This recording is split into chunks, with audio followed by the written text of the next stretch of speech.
Haleluya, salam sejahtera bagi kita semua. Bersyukur saat pagi hari ini Tuhan senantiasa memberkati setiap kehidupan kita. Terlebih sebelum memasuki hari yang baru, bersama kita akan merenungkan kebenaran firman Tuhan yang saya berikan judul, Kita Pasti Akan Mengalahkannya.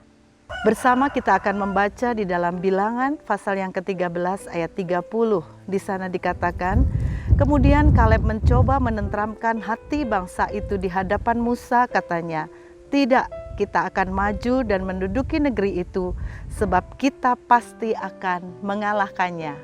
Bapak, Ibu, Saudara yang dikasihi oleh Tuhan, kita tahu kisah ini di mana ketika Allah meminta Musa untuk mengutus 12 pengintai untuk mengintai tanah Kanaan.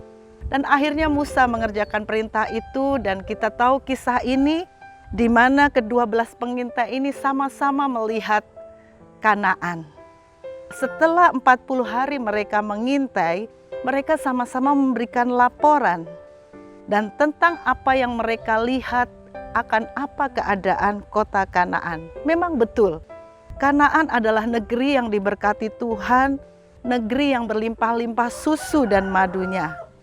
Tetapi di sana ternyata ada juga orang-orang keturunan Enak, yaitu orang-orang yang besar seperti raksasa. Mereka digambarkan seperti orang-orang yang kuat dan kota-kotanya juga berkubu. Bapak, Ibu, Saudara, 10 orang pengintai ini mengatakan demikian. Tetapi kita melihat yaitu ada 2 orang pengintai, yaitu Yosua dan Kaleb. Khususnya Kaleb, dia berkata kepada mereka untuk tetap maju. Kaleb mengatakan bahwa mereka pasti akan mengalahkan dan mereka sanggup. Tetapi kita melihat di sini, Bapak, Ibu, Saudara, ada 2 perbedaan antara 10 pengintai dengan Yosua dan Kaleb. Kita melihat apa yang membuat Kaleb berani mengatakan kita akan maju dan pasti mengalahkannya. Kalau kita melihat di dalam Bilangan pasal 14 ayat yang ke-8, di sana dikatakan, jika Tuhan berkenan kepada kita, maka Ia akan membawa kita masuk ke negeri itu dan akan memberikannya kepada kita, suatu negeri yang berlimpah-limpah susu dan madunya. Di dalam Bilangan 14 ayat 8 ini kita melihat bagaimana kalau Tuhan berkenan, Tuhan akan membawa mereka masuk ke dalam tanah Kanaan. Itu artinya di sini bahwa mereka percaya akan Tuhan dan percaya akan janji Tuhan.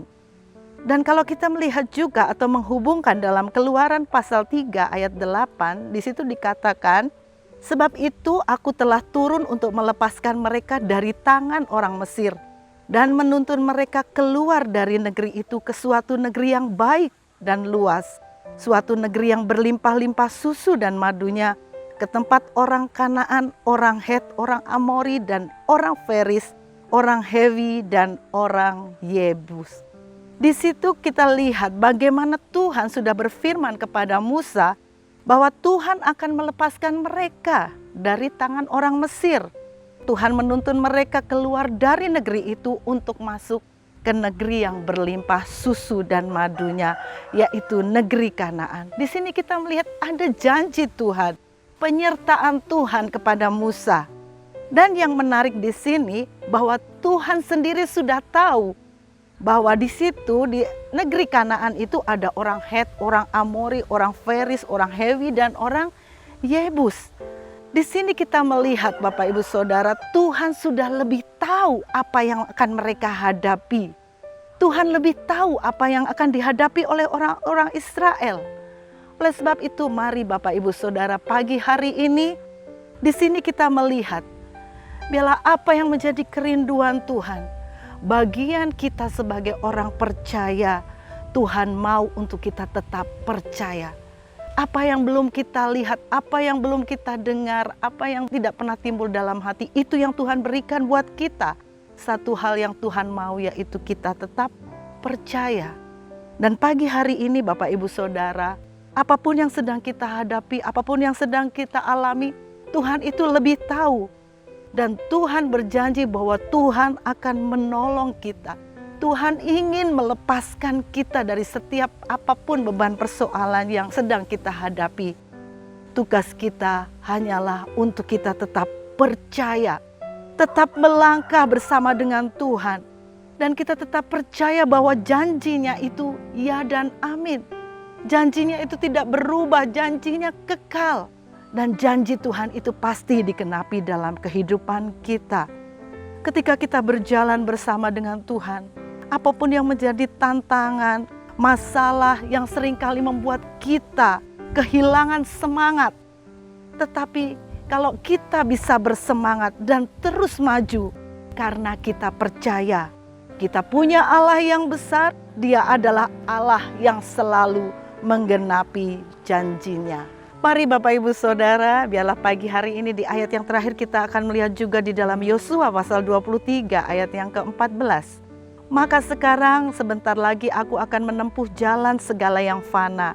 Sebab itu insaflah dengan segenap hatimu dan dengan segenap jiwamu, bahwa satu pun dari segala yang baik yang telah dijanjikan kepadamu oleh Tuhan Allahmu, tidak ada yang tidak.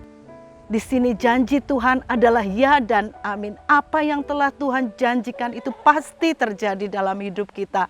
Bahkan kalau kita melihat di sini, Yosua dia menyampaikan. Karena apa? Karena Yosua dia telah masuk tanah Kanaan. Dan dia mengucapkan bahwa tidak ada satupun janji Tuhan yang tidak terpenuhi. Oleh sebab itu mari Bapak Ibu, apapun persoalan, permasalahan, beban yang sedang kita hadapi, jangan membuat kita kendor.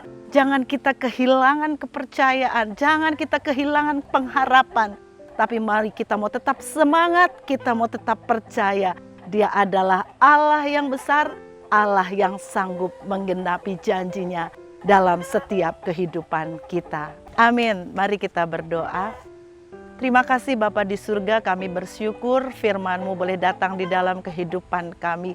Ada kalanya fakta-fakta yang kami hadapi membuat kami takut, membuat kami khawatir, bahkan kehilangan pengharapan kami. Sehingga membuat iman kami menjadi lemah Tuhan. Tetapi firman-Mu berkata kepada kami bahwa kami bisa, kami sanggup karena Engkau adalah Allah yang memimpin dan menyertai kehidupan kami. Sekali-kali Engkau Allah yang tidak pernah meninggalkan kami. Kami bersyukur punya Allah yang besar, tidak ada perkara yang mustahil buat Engkau Tuhan. Biarlah iman kami tetap punya iman yang teguh, kami tetap percaya kepada janji-Mu karena janji-Mu itu ya dan amin. Terima kasih Tuhan, terus kuatkan iman percaya kami di dalam Engkau. Memberkati umat-umat-Mu sidang jemaat, yang sakit Tuhan jamah berikan kesembuhan, yang lemah Tuhan kuatkan, yang susah Tuhan berikan penghiburan. Memberkati bangsa dan negara kami juga Tuhan, selamatkan bangsa kami. Berkati juga kota kami, pemerintahan kami Tuhan. Kami juga berdoa buat gereja kami, senantiasa Tuhan menyertai, memberkati penyertaan-Mu, pembelaan-Mu nyata atas gereja kami. Terima kasih Tuhan. Sebentar kami akan memasuki hari yang baru. Kami percaya kami adalah orang-orang yang berkemenangan karena Engkau selalu ada beserta dengan kami. Dalam nama Tuhan Yesus kami alaskan doa kami. Haleluya. Amin.